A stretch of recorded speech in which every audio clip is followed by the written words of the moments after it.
10 ans à peu près que j'étudie la manifestation, la création de réalité, le changement d'identité. Et il était temps de faire une vidéo dans laquelle je te présente tout ce que j'ai pu apprendre, ce que j'aurais aimé savoir il y a bien longtemps.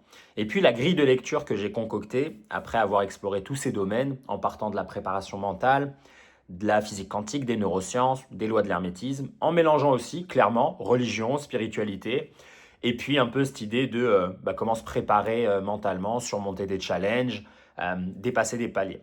Donc moi de base je viens du monde du sport et du sport à très très bon niveau, donc je suis rentré un peu dans l'étude du mental par ce biais-là. Donc c'était aventure dans une recherche de performance. Donc je viens pas du monde duquel peut-être tu viens, qui est spiritualité, développement personnel, étude des traumas, etc. Moi, tout ça, je le mets dans un sac que j'appelle le mystico-gazeux. Tout ce qui est folklorique et qui n'a pas du tout d'impact réel concret dans la vie, dans la matière, eh bien pour moi, ça reste que de la théorie, c'est indigeste et ça n'aide pas du tout les gens à avancer parce qu'il n'y a qu'une seule manière de se sentir épanoui et en progrès dans sa vie, c'est quand on voit un impact direct dans notre réalité physique. Alors ça ne veut pas dire que l'expérience humaine, elle est que physique, mais nous, on a besoin de créer ce lien entre ce qu'on imagine, ce qu'on ressent et ce qu'on expérimente. Sinon, c'est que de la flûte. J'avais envie de faire cette vidéo pour un peu déblayer le terrain et te donner une perspective possible. Alors, ce n'est pas un dogme, je ne suis pas coach, je ne suis pas gourou, j'ai rien à te vendre ici. Donc, installe-toi confortablement et si jamais tu as envie d'échanger et tout, je te laisse l'espace en commentaire pour poser tes questions. Le point de départ de la vidéo qui peut être intéressant, c'est au lieu de te donner directement ce que je pense qu'est la manifestation, je vais te dire ce que ce n'est pas. Déjà là, on va enlever pas mal de couches de l'oignon et ça va te permettre de retirer tout le flou qu'il y a parce que dans ce domaine-là, dans cette industrie en particulier, c'est très facile de monétiser des concepts comme la loi de l'attraction, le secret, attirer le partenaire amoureux idéal, attirer une vie d'abondance financière, etc. à des gens qui sont complètement perdus, qui n'ont aucun contrôle sur leur vie parce que leur monde interne, il est chaotique. Donc le point de départ, ça va être qu'est-ce que la manifestation n'est pas. Numéro un, je pense que ce n'est pas contrôler sa réalité ou créer sa réalité. Le problème de cette idée-là, c'est que ça va t'ancrer dans l'idée que tu as un pouvoir en fait, ou bien que certains humains ont un pouvoir et que toi peut-être tu l'as pas. Celui de partir d'une idée qui est dans ta tête, de ton imaginaire, et comme par magie d'être capable de le matérialiser. Pour moi, ça enlève toute idée du lien entre le plan physique et le plan mental parce qu'on ne parle jamais de l'action. On ne parle jamais de la discipline, on ne parle jamais du cumul, de l'effet cumulé de toutes ces actions. Et donc, tu peux te retrouver dans une position de passivité, d'attendre. C'est très aussi énergie féminine et c'est pour ça que ça séduit pas mal un public féminin. Non pas parce qu'elles vont naturellement s'orienter là-dedans, mais parce qu'à des phases peut-être de vulnérabilité, des phases peut-être, je ne sais pas moi, tu changes de carrière, post-rupture amoureuse, etc. C'est très facile, ou en tout cas ça fait du bien de s'entendre dire que eh bien, tu peux simplement être dans la réception, tu peux te poser, ralentir et que les choses vont un peu comme par magie arriver, comme s'il y avait une force qui était extérieure à toi. Et le danger pour moi, c'est cette idée que eh bien, tu n'es pas seul à gérer ta vie et qu'il y a une autre entité. Et cette entité étant séparée de toi, en fait, on peut lui attribuer ce qu'on veut. On peut lui attribuer une morale, on peut lui attribuer des pouvoirs, on peut donc parler de karma, de destin, de mektoub. Et donc, voilà, tu n'es plus responsable. Donc, tout ce qui va mal dans ta vie, ce n'est pas de ta faute. C'est une punition, ou c'est quelqu'un, ou peu importe. C'est un djinn, c'est le mauvais œil. Et quand ça marche à peu près, bah, tu n'as non plus de pouvoir parce que tu ne peux pas le répliquer, vu que ce n'est pas toi qui l'as généré. Donc, non, il n'y a pas d'idée de contrôle et il n'y a pas d'idée de créer.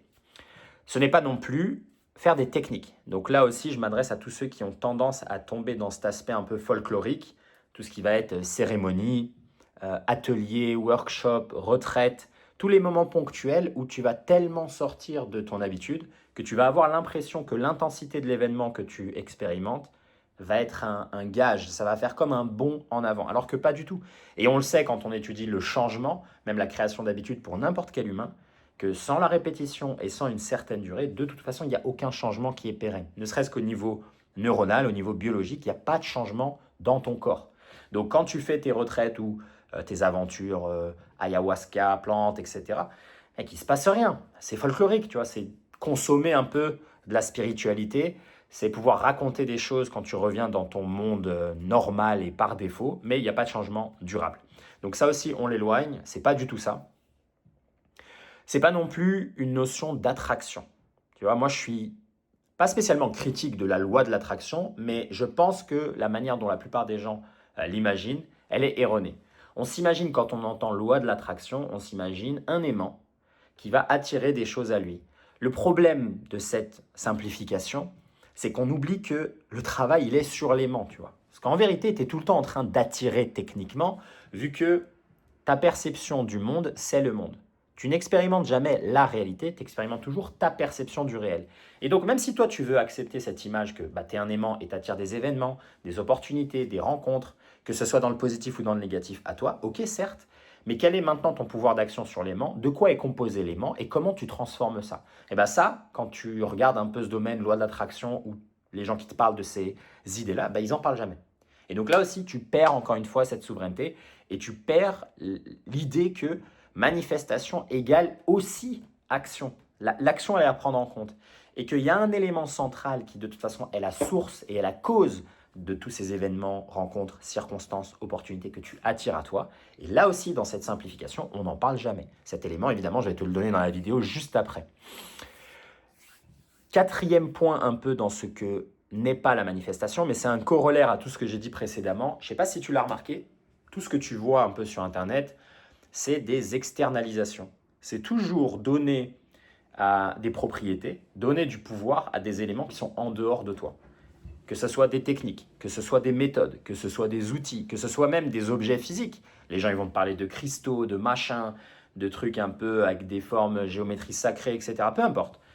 Eh bien, ça va toujours être quelque chose qui est loin de toi. Et donc, par définition, toi, tu te retrouves dans une position dans laquelle tu es insuffisant. Donc, tu es né avec quelque chose en moins ou quelque chose qui manque. Donc, tu es un puzzle qui n'est pas complet. Et moi, ce que je trouve absurde dans ces propos-là, c'est que comment veux-tu permettre à quelqu'un de manifester, c'est-à-dire globalement, avant qu'on rentre dans le détail, d'avoir une capacité d'interaction, de modifier sa réalité, si de base tu lui dis, toi qui es l'élément à l'origine de tout ça, de toute façon tu es incomplet, tu es imparfait, il y a des parties que tu ne vas pas pouvoir gérer, elles ne sont pas dans ton contrôle, ou bien tu dois les déléguer et tu dois penser que c'est ailleurs, tu vois.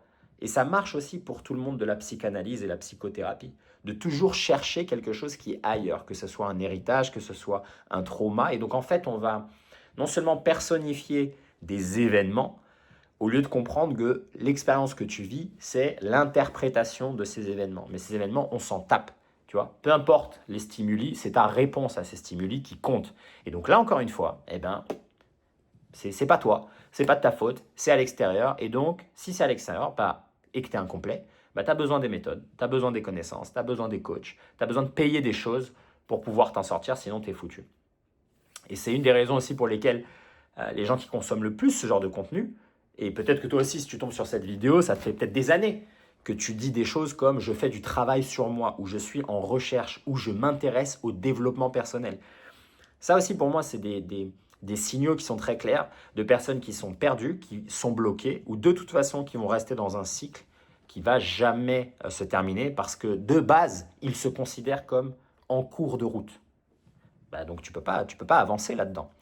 Il n'y a aucun athlète professionnel qui veut le haut niveau, aucun entrepreneur qui veut le succès, aucun artiste, peu importe, qui lui a atteint les objectifs qu'il veut atteindre, qui rentre dans cette catégorie. Personne ne dit de soi qu'on est en travail, qu'on est en cours, qu'on est imparfait, qu'on doit mieux faire. Non, ça n'existe pas. Et tu vas le voir dans la deuxième partie de la vidéo, quand on va expliquer un peu ce que c'est réellement, que c'est une approche qui est complètement à l'envers, à 180 degrés de ce que tu entends, et qui va te redonner la souveraineté. Mais avec cette souveraineté vient aussi l'élément justement qui te permet de fuir quand tu l'as pas, c'est la responsabilité. Oui, tout est de ta faute, et dans le positif et dans le négatif. Et dernier point là pour cette partie sur manifestation, il y a une vraie différence entre comprendre intellectuellement quelque chose et l'incarner et le pratiquer. Et voilà pourquoi je pense que l'immense majorité des contenus que tu peux consommer là-dessus, que ce soit podcast, vidéo, livre ou conférence ou ce que tu veux, si à la suite de ces éléments-là, tu n'as pas une mise en pratique de l'action au quotidien sans arrêt, c'est que c'est de la masturbation intellectuelle. C'est tout.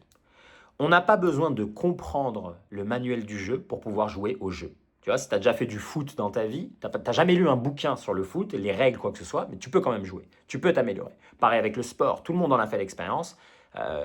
Tu peux être un athlète à très haut niveau sans jamais avoir ouvert un bouquin de préparation physique. Tu vois, il y a plein de gens qui ont des pratiques physiques où ils s'amusent et ils peuvent performer. Ils en ont rien à faire, rien à carrer d'une forme d'étude ou d'intellectualisation. Bien au contraire, le fait même de fonctionner à l'intuition, à cette connaissance intérieure et fonctionner au ressenti et analyser et avoir ce feedback loop ultra rapide pour pouvoir itérer rapidement dans ce que j'ai fait, ce que j'ai mal fait, ce qui est amélioré, etc. par rapport à mon objectif, ça suffit. Et tu vois que déjà dans cet exemple-là, je te donne des éléments de réponse pour la suite. Ok, donc ça, c'est pas la manifestation. Mais maintenant, qu'est-ce que c'est? Est-ce qu'on peut avoir une définition unique? Et est-ce qu'il y a une manière de le comprendre, même quand on n'a aucun background, tu vois, que ça soit prépa mentale, sport, spiritualité, science ou philosophie. Je vais te présenter une définition et après on va l'expliquer parce qu'elle demande au préalable d'avoir des axiomes, voilà, d'avoir des postulats. Parce que sinon, cette définition, elle va pas faire sens pour toi. Donc, au lieu de voir la manifestation comme quelque chose que tu crées et quelque chose qui est à l'extérieur de toi, vois-le à l'envers et dis-toi plutôt que c'est quelque chose qui est 100% interne. C'est ta capacité à maintenir une conviction émotionnelle, maintenir un état émotionnel indépendamment des éléments que tu vois autour de toi dans la matière. Au moment où tu atteins cet état dans lequel, admettons, tu as un objectif, par exemple pour une transformation physique, et qu'indépendamment de tout ce qui se passe autour de toi, on va dire peut-être des événements avec tes enfants, des événements financiers, même des événements sur ton corps, peut-être un rendez-vous chez le médecin qui t'indique que eh bien, tu as une problématique intestinale, etc. Alors que toi, dans ta tête, ça faisait une semaine que tu as l'impression que tu faisais tout bien, etc. Et bien, dans tous ces moments-là, lorsque toi, ton monde interne, c'est-à-dire ton état émotionnel dominant, ne change pas, indépendamment de tous les signaux que tes 5 sens t'envoient, et bien moi je te dis, c'est là qu'on peut parler de l'acte créateur, qui est souvent lié à la manifestation. Okay, donc ça, c'est le premier élément. Le deuxième élément qui vient dans cette définition, je vais te donner un peu la métaphore avec le mouvement, comme on parlait de transformation physique, c'est d'arrêter de croire que c'est un élément que tu peux déclencher et éteindre, mais de comprendre que c'est automatique. C'est dans ta nature de constamment manifester. Ça ne s'arrête jamais, tu ne peux pas l'enlever. Tout comme la respiration, et je te dirais même tout comme le mouvement. Moi, par le passé, j'avais un business dans lequel j'enseignais la mobilité articulaire et j'aidais les gens à reprendre le contrôle, à réparer leurs articulations, à retrouver des amplitudes de mouvement utilisables. Et là, c'était le même principe. Je leur disais que, indépendamment de la séance que tu fais là, maintenant, et des 20 minutes que tu viens de passer sur tes hanches et tes épaules, tous tes comportements, la manière dont tu te lèves et tu t'assois, la manière dont tu vas rester sur le canapé lorsque tu vas regarder la télé, toutes les heures que tu vas passer au bureau assis avec le haut du dos courbé, tout ça, ça compte. Même si tu as passé 30 minutes à faire des bons exercices pour ta colonne vertébrale, toutes les positions assises, allongées, la manière dont tu marches, etc., que tu vas opérer tout au long de la journée, ça compte tout autant, voire évidemment beaucoup plus, que la petite séance que tu viens de faire. Donc on ne peut pas arrêter le mouvement de notre corps et donc l'adaptabilité, ce que le corps va commencer à apprendre et à conserver comme automatisme. De la même manière, on ne peut pas arrêter la manifestation. À chaque fois que je pense à quelque chose, à chaque fois que j'ai une émotion, à chaque fois que je prends une micro-décision dans la journée, tout ça, ça va me faire pivoter, ça va modifier ma trajectoire de vie à chaque seconde, à chaque instant, de moment en moment, sans jamais pouvoir l'arrêter ni le stopper. Et voilà pourquoi ce contrôle absolu, cette gestion vraiment au maximum de ses capacités et cette obsession sur son état interne dominant va faire que tu vas avoir cette sensation de pouvoir créer ta réalité, de pouvoir la modifier, de pouvoir attirer les choses. Et donc en gros, tout ce que toi t'entends, tout le folklore un peu de cette industrie, il est vrai au moment où toi tu as compris que ça dépend de cet état interne dominant, ça dépend de ton programme source, ce script qui tourne dans ta tête en permanence. On va le voir dans la suite de la vidéo, comment évidemment impacter ce script et modifier ça. On va parler du subconscient, on va parler du conscient. Mais avant de rentrer là-dedans, capte vraiment cette idée que tout est dans mon monde interne. Tu vois ? Et c'est là où avoir une première approche qui vient de l'hermétisme, elle peut nous aider avec la première loi le premier grand principe, une loi universelle qui est que la réalité est mentale. Ça ne veut pas dire que tout est dans ta tête, dans le sens tu ne peux pas créer la météo, j'ai bien compris. Mais quand on entend la réalité, elle est mentale, ça veut dire que dans le plan mental, qui est le plan de tes idées et de tes croyances, se trouve la cause de tous les événements que toi, tu vas par la suite percevoir dans ta vie. Pourquoi? Parce que la manière dont moi, je vais penser une chose, ça va m'obliger à agir d'une manière et l'effet cumulé de toutes ces actions va produire le résultat. Donc, il y a 3 étapes. 1, c'est imaginer. 2, c'est l'action que je fais et la répétition de cette action produit en 3 le résultat. Donc, techniquement, tout le résultat que je vois dans ma vie, que ce soit dans mon identité financière, ma relation à l'argent, les finances que j'ai, l'argent qu'il y a dans mon compte en banque, que ce soit les relations amoureuses, les relations amicales, ma relation à la famille, que ce soit la qualité de ma santé physique, mon niveau de performance dans le sport, etc. Tout ça, ce sont des conséquences de ce qui s'est passé d'abord dans ma tête, dans le plan mental.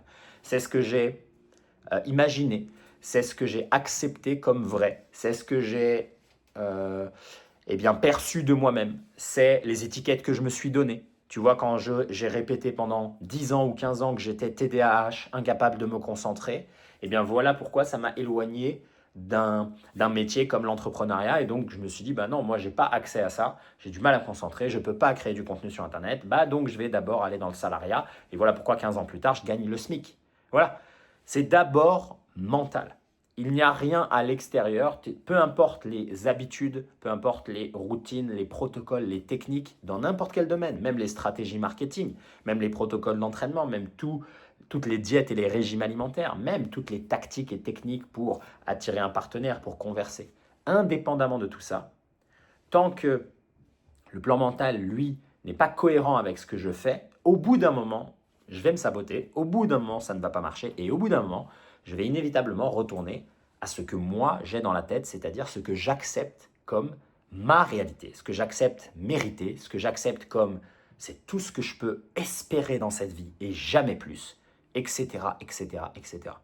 Et c'est cette narration interne qui va faire que toi, tu vas être capable de modifier cette réalité que toi, tu vois et t'expérimentes avec tes 5 sens. Donc la première chose à comprendre, c'est ce lien-là de causalité entre le plan mental, qui est le plan créateur, et le plan physique, la matière, la 3D, qui est le plan des conséquences. Et donc cette réalité physique, c'est, comme Neville Goddard l'appelait, c'est ton imagination qui s'est cristallisée. Voilà. C'est comme une transformation d'un gaz, par exemple de la vapeur d'eau, qui se condense, elle devient de l'eau. C'est le même élément, mais à 2 états différents. Il y a un état où c'est un état gazeux et l'autre c'est un état liquide ou même un état solide après avec un glaçon. Mais c'est le même élément, H2O. Et donc là, c'est un peu la même relation avec la réalité que tu expérimentes. Quand tu regardes tes finances, il n'y a aucune surprise normalement. C'est que si tu n'as pas d'oseille, si toujours, à chaque fois que tu reçois de l'argent, tu le dilapides, ou à chaque fois tu le perds, et à chaque fois il y a toujours des événements, il y a toujours des galères, etc., je t'assure, c'est parce que dans le plan mental, cette réalité physique que toi tu expérimentes, elle existe dans le plan mental sous une autre forme qui est un ensemble de croyances. Tout ce que toi tu te racontes, par exemple, ah mais tu sais, dans notre famille, nous, l'argent c'est mauvais, l'argent c'est malsain. Tu sais, l'argent c'est pas bon, c'est que pour les autres, c'est pas pour les gens comme nous. Tu sais, nous, on est fils d'immigrés, ouvriers, c'est tout ce qu'on peut mériter, tu vois. Parce que j'ai ces croyances, la manière dont je vais agir dans le monde, elle va être différente de quelqu'un qui, lui, pense que l'argent c'est sain, l'argent c'est bon, l'argent ça circule, je peux en attirer à foison, j'ai pas peur de le dépenser parce qu'à chaque fois il revient naturellement à moi. C'est tellement facile ce jeu de l'argent. Ces 2 identités-là, ces 2 programmes, ces 2 scripts ne produisent pas les mêmes actions.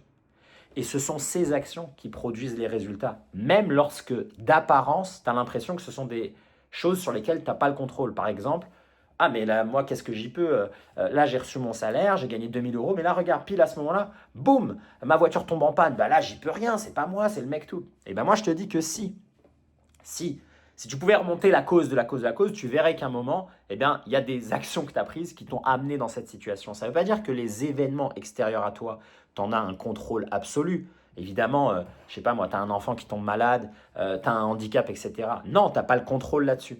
Mais la manière dont toi, tu vas réagir à ces événements, ça, tu en as le contrôle.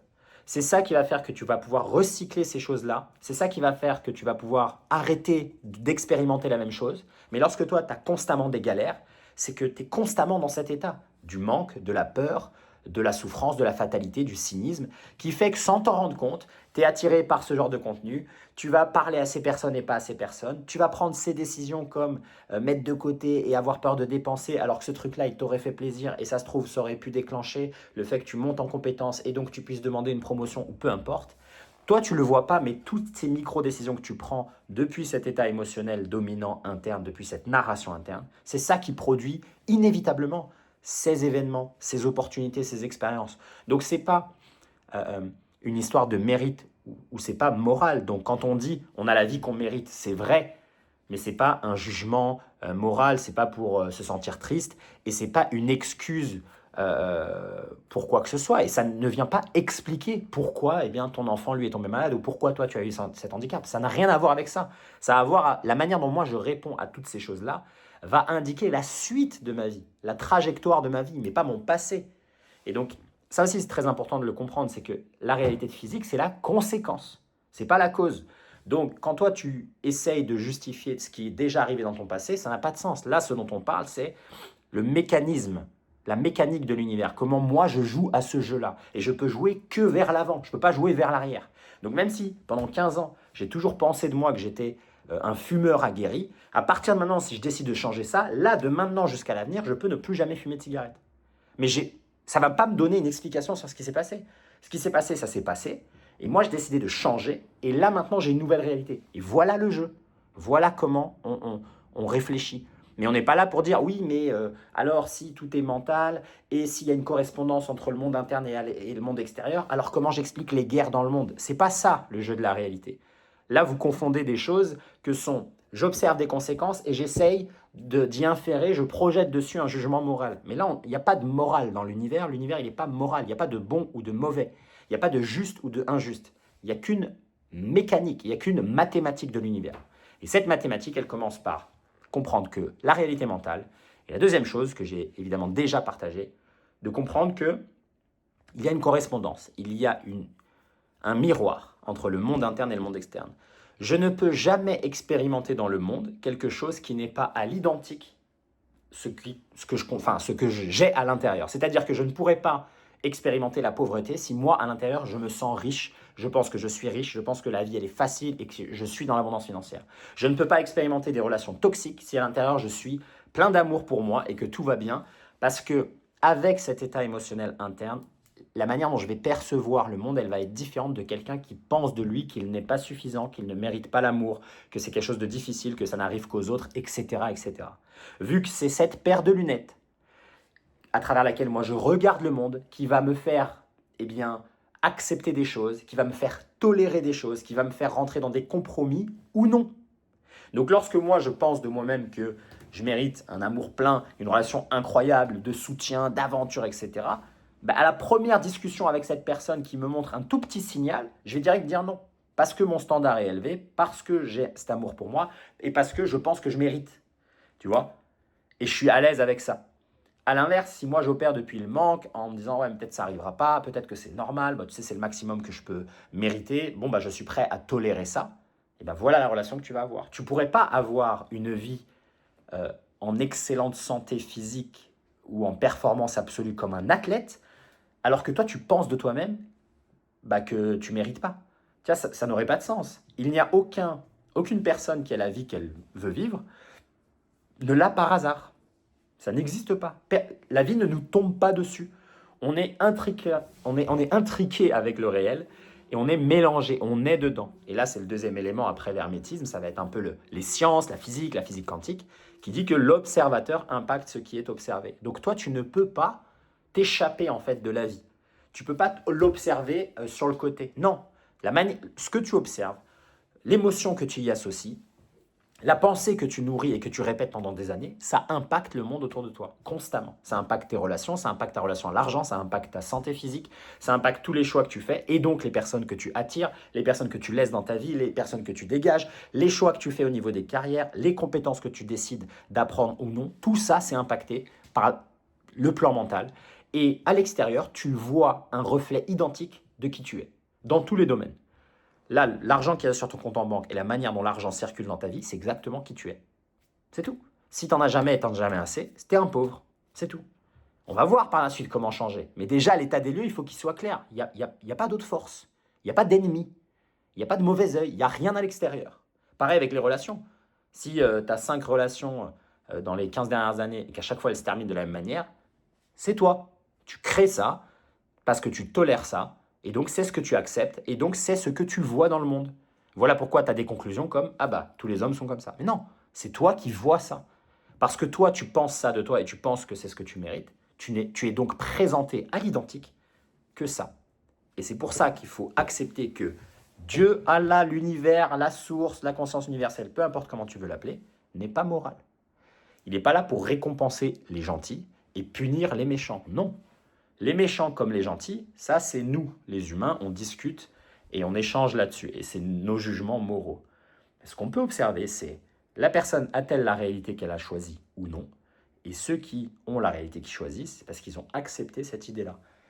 J'ai ce que je suis, pas ce que je veux. Donc, la réalité, c'est un miroir. Moi, j'envoie un signal et je reçois à l'identique, sous une autre forme, tout comme avec l'eau et les deux états, l'état gazeux et l'état solide, eh bien, j'ai exactement ce que moi j'envoie comme signal. Donc, la relation que j'ai, c'est moi. L'argent que j'ai, c'est moi. Le physique que j'ai, c'est moi. C'est qui je suis. Tout ce que je pense mériter, toutes les croyances que j'accepte comme absolument vraies, ce que je ne suis pas prêt à changer et à modifier. Tu vois, c'est tout. C'est la citation de William Blake qui dit « L'homme est toute imagination, Dieu est l'homme et existe en nous et nous en lui. » Et c'est pour ça qu'un peu cette approche métaphysique, en vérité, elle fait un lien entre la préparation mentale pour les athlètes, les neurosciences, la physique quantique et même les religions, lorsqu'elles sont comprises au sens ésotérique et non pas exotérique, donc pas en surface. Avec l'idée que, oui, Dieu, c'est toi. De la même manière que le lien qu'on a vu entre le plan mental et le plan physique, le plan mental, là où toi tu vas pouvoir imaginer les choses de ta vie, cet acte ou cette sensation un peu de création, c'est à ce moment-là que toi tu peux taper dans quelque chose qui n'est pas le toi physique. Ce quelque chose-là, les philosophes en ont beaucoup parlé. Ils appelaient ça la substance du réel. Les religieux appellent ça Dieu. La physique quantique appelle ça l'énergie libre ou le vide, ce qu'on appelait le vide avant entre les atomes. Mais on voit aujourd'hui qu'il contient de l'énergie, qu'on peut transmettre de l'information entre deux particules dans cet état-là. Et que même dans les neurosciences, cette chose-là, ce champ, comme on appelle ça champ quantique, champ des possibles, eh bien c'est une information à laquelle nous on a accès. Et c'est ça qu'on peut appeler Dieu, Allah, Yahweh, ce que tu veux. Et ça nous indique qu'on n'est pas que la matière, on a accès à cet autre qui est intangible et invisible, mais ce n'est pas parce qu'il est intangible et invisible qu'il est donc mystique, magique et mystérieux. Il n'y a rien de mystérieux. Et pourquoi il n'y a rien de mystérieux? Parce qu'on peut le déclencher à foison. On peut s'entraîner à pouvoir faire appel à cette chose-là et donc l'expérimenter instantanément dans nos vies. Et c'est ça qui est génial avec le monde dans lequel on vit en ce moment, en 2026, c'est qu'on a beaucoup de recherches. Et comme je le disais au début de la vidéo, moi je viens du monde de la performance athlétique. Et donc si tu as été un athlète, tu sais qu'au bout d'un moment, tu tombes dans la visualisation. Tu sais que tu arrives à mieux performer, tu arrives à mieux sortir les mouvements que tu dois sortir, que ce soit des séquences dans un combat de boxe, que ce soit améliorer ton adresse, ta précision, ton agilité, ton acuité grâce à répéter des séquences de mouvements dans ta tête. Par exemple, tu fais du volleyball, tu fais du basketball, tu fais du football, et tu comprends qu'il y a un lien entre ce que moi j'imagine dans ma tête et ce que j'imagine intensément, c'est-à-dire j'y associe une émotion forte, et surtout ce que je répète, et ce que je suis après capable de fournir et de produire dans la matière, dans une compétition sportive. Tu vois, on entend souvent ces phrases de « Ah ben, c'est sorti tout seul, c'est automatique ». Je l'ai tellement vu dans ma tête que là, le fait d'avoir gagné, je ne suis pas surpris. Mais à ce moment-là, il ne faut pas regarder le côté magique, il faut regarder le côté mécanique. Là, tu es en train de me dire qu'il y a des humains qui ont imaginé, intensément ressenti et qui ont répété ça plus ils ont agi au quotidien en accord avec cette narration interne. Et qu'est-ce que ça a produit? Ça a produit exactement ce qu'ils avaient espéré. Moi, il m'en faut pas plus. Ensuite, quand toi, tu t'aventures, comme moi, j'ai pu le faire là, pendant ces 10 dernières années, dans la philosophie, dans les neurosciences, dans la préparation mentale, dans les religions, dans la spiritualité, ce qui n'est pas un travail nécessaire. Moi, je l'ai fait par passion, c'était fun pour moi, mais tu n'as pas besoin de le faire, tu vois. De la même manière, tu peux t'entraîner toute ta vie sans jamais lire un bouquin de préparation physique, sans jamais lire un bouquin de nutrition, et tu vas parfaitement t'en sortir. Il n'y a aucun besoin de faire ça. Pour ceux qui en ont la passion et l'intérêt, cool, mais moi, je ne vais pas t'envoyer une liste de livres à lire. Comprendre et agir, c'est suffisant. Comprends et agis-le, mets-le en place tout de suite. Ce qui est important pour moi dans ce que je partage là, c'est vraiment ta capacité à le faire, ta capacité à modifier la réalité que tu vis. Sortir de ces situations desquelles tu as envie de sortir et vivre des bien meilleures expériences, que ce soit au niveau financier, au niveau physique, au niveau relationnel et au niveau du sens, au niveau de la carrière, au niveau même du lieu géographique où tu as envie de vivre. Moi, ce qui m'intéresse, c'est la performance. Je veux vivre ce que j'ai envie de vivre. C'est tout. Je n'ai pas envie que ça soit décidé par quelqu'un d'autre et je n'ai pas envie de me dire que je suis incapable, que c'est pas possible, que c'est que pour les autres et qu'il y a une forme de fatalisme et qu'il y a Zeus dans les nuages qui m'envoie des petits éclairs quand je fais les choses mal. C'est faux. Tu vois? Et donc voilà pourquoi c'est important là, de vraiment déblayer le terrain. Et avec ces idées-là, on peut donc appeler cet élément autour duquel, depuis tout à l'heure, moi j'essaye de ne pas le dire alors que je l'ai sur les lèvres depuis le début. Cet élément-là dont je parle, cet élément que j'essaie de mentionner, de pointer du doigt en parlant de narration interne, en parlant d'un ensemble de croyances, en parlant de cet état interne dominant et tout. Cet élément, il a un nom, c'est l'identité, tout simplement. Voilà, tu as la réalité qui correspond à ton identité, à l'identique. Et cette identité, eh bien oui, elle est composée là, de cet ensemble d'idées, de croyances, d'émotions auxquelles tu associes ces croyances, parce que c'est pas pareil de penser de soi qu'on est capable, avec une vraie émotion puissante de confiance absolue, d'amour de soi plein, et en se disant « ouais, non, je suis capable, ouais, mais on verra bien, tu sais, moi, des fois, j'avais dit ça dans ma vie, et il s'avère que ça n'avait pas marché, donc on verra bien. » Voilà, ça, c'est deux gens qui disent d'eux-mêmes qu'ils sont capables, mais le niveau de conviction émotionnelle, il n'est pas le même. Et donc, avec cette émotion-là, eh bien, tu n'agis pas de la même manière. Je le rappelle souvent dans les vidéos, émotion, ça vient de émovere, c'est mise en mouvement. C'est ce qui nous pousse à agir. Donc, quand quelqu'un a même la bonne, entre guillemets, la bonne narration interne, s'il n'y croit pas, ça ne marchera pas. Et c'est pour ça que tout ce qui est de l'ordre des techniques, les affirmations, écouter des sons particuliers, tout ça, c'est folklorique, ça ne sert à rien. Ça sert à rien. On ne peut pas mentir avec l'univers, tu vois. Tu peux pas arriver et dire « ouais, ça fait 3 ans que je fais du développement personnel, j'ai lu tous les bouquins qu'il fallait lire, mais je regarde ton compte en banque, il n'y a rien. Je regarde ta situation amoureuse, c'est un peu catastrophique. Au niveau de ta transformation physique, ou en tout cas de ton niveau de santé, tu as un peu un corps de phasme. Tu as plein d'ambitions, tu as plein d'idées, mais tu n'as jamais rien mis en place, tu vois. Tu as plein de projets, mais c'est jamais en place, c'est toujours repoussé, etc. » Moi, si je regarde la fin du film, c'est-à-dire le plan physique, comme moi, je sais que c'est les conséquences, c'est facile pour moi de juger la cause. Donc même si toi, tu racontes des trucs, tu connais plein de concepts, plein de trucs, mais moi, j'ai juste à regarder les résultats, tu vois. C'est pour ça que, tu sais, quand les gens disent qu'il ne faut pas juger les gens, mais si, il faut juger les gens. Moi, ça m'indique tout de suite. On ne peut pas mentir, en fait. Même si toi, tu me dis que tu es un mec pointard, tu as lu plein de trucs, moi, je vais le voir aux résultats que tu as dans ta vie et surtout aux actions que tu prends dans la vie. Tu vois, on ne peut pas tricher. Parce que quelqu'un qui a les résultats que tu veux, lui, dans son état interne, il n'est pas comme toi. Son identité, elle est radicalement différente. La manière dont il va répondre à certains événements, par exemple, je ne sais pas, il reçoit une facture. La manière dont il va répondre à cet événement, elle ne va pas être la même que la tienne. Là où toi, tu vas chercher par peur et par manque à économiser et à pas trop dépenser, lui, il aura une réponse radicalement différente. Il va se dire, écoute, moi, l'argent, de toute façon, ça circule, donc je vais payer rapidement ça, avec grand plaisir, avec grande joie, parce que je sais que demain, boum, ça va revenir, je vais trouver une solution, c'est facile pour moi. Voilà. Ces réponses-là, à ces événements, et tu appliques la même logique avec le corps, avec les relations amoureuses, avec la famille, avec le choix de carrière, ça t'indique tout ce que tu dois savoir d'une personne. Donc voilà pourquoi on s'en tape là de tout ce que vous avez lu, entendu, écouté, et même si les mots que moi j'ai employés, vous dites « Ah trop bien, moi je savais déjà ça », cool, ok, tu savais, mais show me the money, tu vois, show me the results, tu vois, ils sont où les résultats? C'est cool que tu sais, mais gars, ça fait 3 ans que tu dis que tu as envie d'habiter, je sais pas moi, au Pérou, tu n'y as jamais été. Ça fait 2 ans que tu lances ton activité, tu n'as jamais décollé. Ben, il est où le problème là? Mais le problème, c'est toi, c'est ta narration interne, c'est cette identité. Tu as une identité de perdant ou de pauvre ou de mec qui est dans des relations toxiques et tout. C'est ce que tu tolères. Donc, tu te comportes de cette manière. Et donc, la vie t'envoie ça. Même si, momentanément et temporairement, des fois, tu as des petites montées tu vois, tu te sens pousser des ailes. Mais ça ne dure jamais. Pourquoi? Parce qu'on revient toujours à son standard, à l'identité qu'on a. Donc des fois, on est dans des environnements où on a des conversations, où on écoute des vidéos, peut-être même comme celle-ci, où tu te sens motivé, tu dis putain, je vais tout niquer et tout, je vais changer mon identité et tout. Ok, bah vas-y, on verra dans 2 semaines si tu arrives à maintenir ce truc-là.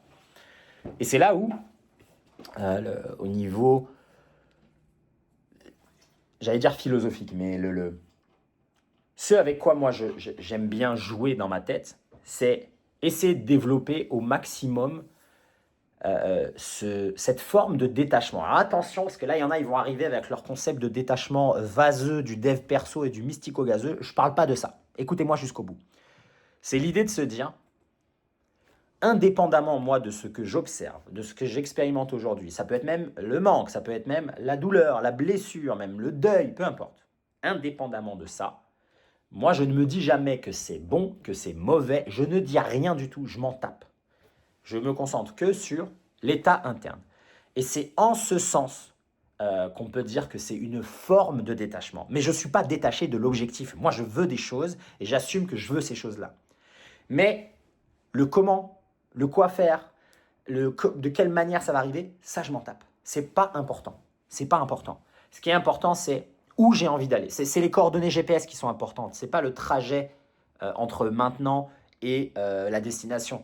Que je dois prendre 2 trains, un bus et un taxi ou un train direct, on s'en fout, c'est pas grave.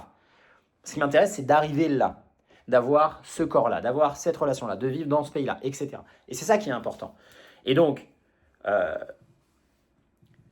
ne pas développer, ou en tout cas ne pas aborder la vie, ne pas avoir une relation avec sa vie dans le besoin. Le besoin que ça se passe comme ça, le besoin que ça arrive dans cet ordre-là, le besoin que ça arrive à ce timing-là. Non, non, non, il n'y a pas de besoin. Parce que si tu es déjà la personne que toi tu as envie d'être, tu es déjà, tu es plein, tu es déjà, tu incarnes déjà, tu as déjà, et bien là d'un coup, la notion de besoin, la notion de précipitation, la notion de contrôle, la notion de timing, elle disparaît. Pourquoi? Parce que tu sais que c'est inévitable. Si tu as compris un peu ces lois universelles et tu as déjà expérimenté le fait de vouloir quelque chose avec cette forme de détachement, tu n'en as pas le besoin, c'est pas attaché à ton identité, tu vois. Le fait d'avoir de l'argent ou de ne pas avoir de l'argent, ça ne change en rien ou ça n'impacte en rien ton identité. Je donne souvent cet exemple. Imagine, je sais pas moi, Elon Musk, tu vois, ou Bill Gates, ou peu importe, les mecs ultra riches. Peu importe ce qu'on a envie de dire d'eux, il y en a c'est des bâtards, il y en a ils sont gentils, on s'en fout, c'est pas le sujet. Imagine quelqu'un qui a genre des milliards dans son compte en banque. Tu crois que lui, s'il fait banqueroute, il va penser de lui qu'il est pauvre? Ou il va juste se dire, non, là, en ce moment, j'ai 0 € sur mon compte en banque, mais je suis riche. J'ai déjà réussi à le faire, je vais savoir le refaire. Il n'y a aucun doute. Et bien moi, ce que je te dis là, c'est que ces mecs-là, avant de l'avoir fait pour la première fois, ils pensaient déjà ça d'eux-mêmes. De la même manière avec un athlète professionnel. Le mec, pendant 10 ans, il a un physique élite, exceptionnel, il sait tout faire, il s'avère qu'il a un accident de voiture, et donc pendant 1 an et demi, il doit faire de la réhabilitation. Est-ce qu'à ce moment-là, tu crois qu'il pense de lui qu'il n'est pas un athlète et qu'il retombe dans « Ah, maintenant, je suis un mec lambda ». Mais jamais de la vie. Son identité, même handicapée, il sera toujours « Moi, je suis un athlète ». Et c'est ça qui fait que sa réhabilitation et sa rééducation, elle ne se passe pas comme monsieur, madame, tout le monde, un lambda qui lui pense que bah, c'est bon, c'est foutu. C'est foutu. Ça va durer 10 ans et je ne pourrai plus jamais courir. Mais non, quand tu es un athlète professionnel, tu dis hey, gars, je vais faire ça en 3 mois et ça va se corriger. Tu vois? Comme moi, je pense ça parce que c'est mon identité, la manière dont j'agis, elle n'est pas pareille. Je fais encore plus attention à la bouffe, je fais tous les exercices sans jamais manquer, versus le mec qui a un accident et qui lui laisse traîner les choses. Il dit ouais, mais tu sais, je dois travailler, j'ai pas le temps de faire la rééducation et tout. Ouais, c'est ton identité. Tu penses que tu ne mérites pas d'avoir ce corps-là, que ça t'est inaccessible, donc tu cherches des moyens de te saboter, tu cherches des moyens d'esquiver, etc. Et donc voilà pourquoi se concentrer sur comment et les actions, etc. en permanence et d'obséder là-dessus, c'est encore tomber dans l'illusion qu'il y a des choses en fait à l'extérieur de toi et qui font que si tu les avais, bah, tu y arriverais. Non, moi je dis souvent ça. Un gagnant, ce sera toujours un gagnant, peu importe l'époque, peu importe la technologie, peu importe le domaine. Tu vois, si tu es quelqu'un qui pense que tu es un gars qui mérite et que de toute façon, peu importe ce que tu fais, ce que tu adresses et quel jeu auquel tu choisis de jouer dans la vie, tu gagnes, mais tu vas toujours trouver un moyen. Et c'est là la différence entre les mecs qui vont toujours obséder, qui vont lire tous les bouquins, par exemple, de marketing et d'entrepreneuriat, et les autres qui, eux, lancent leur business et ça marche. Et ça marche tout le temps, peu importe la technique, peu importe. Ils en ont rien à carrer. Parce qu'au niveau identitaire, eux pensent de même qu'ils sont des entrepreneurs à succès, par exemple. Donc, ils trouvent toujours le moyen pour faire en sorte que ça marche, là où les autres vont être des éternels procrastinateurs. Ils vont constamment opérer depuis le manque, le doute, l'incertitude, ce qui va les pousser à consommer du contenu, à lire des tonnes de bouquins. Mais en termes de résultats concrets, ils vont rester bloqués à un palier de, je sais pas, 5 000 euros par mois pendant 3-4 ans. Voilà. Mais ils pourront jamais imaginer, concevoir même, voir 1 million sur leur compte en banque, mais jamais de la life, jamais. Et donc, ils vont avoir des comportements de constamment bosser, constamment être dans le labeur, etc. Et c'est là la différence. Pareil avec un athlète de haut niveau et avec un sportif du quotidien.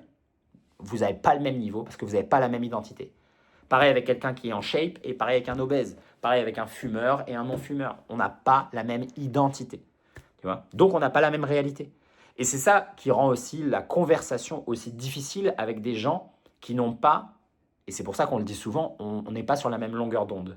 On n'est pas sur la même fréquence. Voilà, c'est un autre mot que tu peux intervertir avec le mot de réalité. Vous n'avez pas la même fréquence, donc vous ne vivez pas la même chose. Pourtant, vous êtes dans le même pays, vous êtes dans le même appartement même, tu vois, vous avez les mêmes vêtements, les mêmes accès à un compte en banque, mais par contre, tous les deux, vous ne vivez pas la même réalité.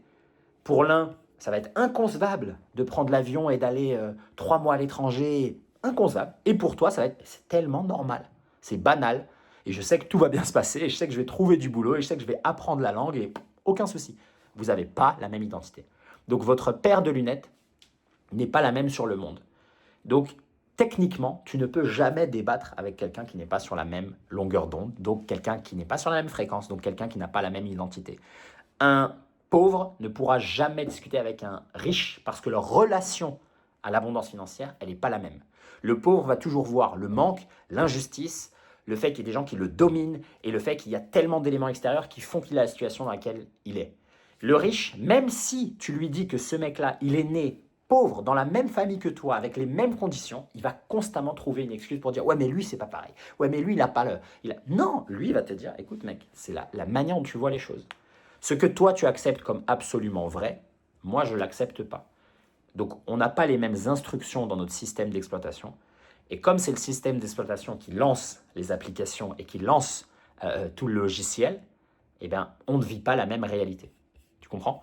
Et donc, voilà pourquoi c'est l'élément, et c'est le seul élément sur lequel, entre guillemets, il faut bosser, même si j'aime pas cette idée-là, parce que ça t'ancre comme s'il y avait des trucs à faire. En vrai, il n'y a pas de trucs à faire. C'est de moment en moment, se recalibrer. De moment en moment, se rappeler de là où on a envie d'aller, ce qu'on appelle la vision, d'être extrêmement spécifique et d'avoir cet entraînement émotionnel pour maintenir cet état interne. C'est tout. C'est tout. Et là, c'est même pas la peine d'avoir des phrases comme « oui, mais c'est difficile et comment… » Mais non, on ne parle pas de ça encore une fois. Là, il faut apprendre à contrôler et à dominer son mental pour arrêter de retomber dans les croyances communément acceptées que ouais, c'est difficile. Mais on s'en fout, c'est pas ça le débat. Le sujet, c'est voilà comment l'expérience de vie humaine fonctionne. Et moi, si je souhaite modifier, impacter la matière autour de moi, expérimenter quelque chose de nouveau, j'ai là le bouton d'action, tu vois, le seul levier sur lequel je peux bouger, c'est mon identité, c'est qui je suis. Et le reste va se gérer seul. L'effet cumulé de mes actions va me donner le résultat. Et les croyances et l'identité et les émotions, etc., que moi je nourris au quotidien, va me pousser à agir. C'est tout. Là, on a la cause, on a la source, on a la graine. On a le signal qu'on envoie. Moi, si je veux que Amazon me livre quelque chose d'autre, qu'est-ce que je fais? Je vais à l'entrepôt et… Non, je change la commande. Je leur dis, je veux autre chose. Je vous avais commandé des stylos bleus. Maintenant, aujourd'hui, je commande des stylos rouges. Eux, ils vont juste me renvoyer les stylos rouges. Mais ils vont jamais ni discuter avec moi, ni débattre, ni me dire que c'est bien ou mal, ni me dire que c'est difficile ou facile. Ils vont obéir. Et donc, la réalité physique, le plan matériel, la 3D là autour de moi, elle obéit. Elle se réarrange. Elle s'ajuste par rapport à moi, à qui je suis. Et c'est en ce sens que je suis le créateur. Et c'est pour ça que philosophiquement, métaphysiquement, Dieu, c'est toi. C'est en ce sens-là. D'accord?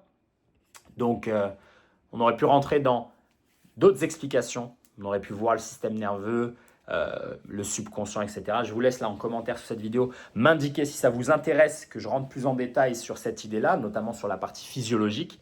Là, je suis resté volontairement un peu en philosophie et métaphysique parce que c'est important et je pense que voilà, normalement après cette vidéo, il n'y a plus de pièges dans lesquels on tombe. Vous n'avez pas besoin d'aller au Pérou et vous n'avez pas besoin de faire des trucs bizarroïdes, ça ne sert à rien. Concentrez-vous là sur une vision claire et répétez cet état émotionnel. Entraînez-vous à y croire de plus en plus et il y aura de toute façon un changement qui va être pérenne parce que oui, ce changement, il apparaît dans le subconscient et oui, c'est le système nerveux qui va réguler ça. On verra les détails dans une autre vidéo. Et ce qui fait que, inévitablement, le monde autour de vous va changer. Voilà. Change et le monde autour de toi changera.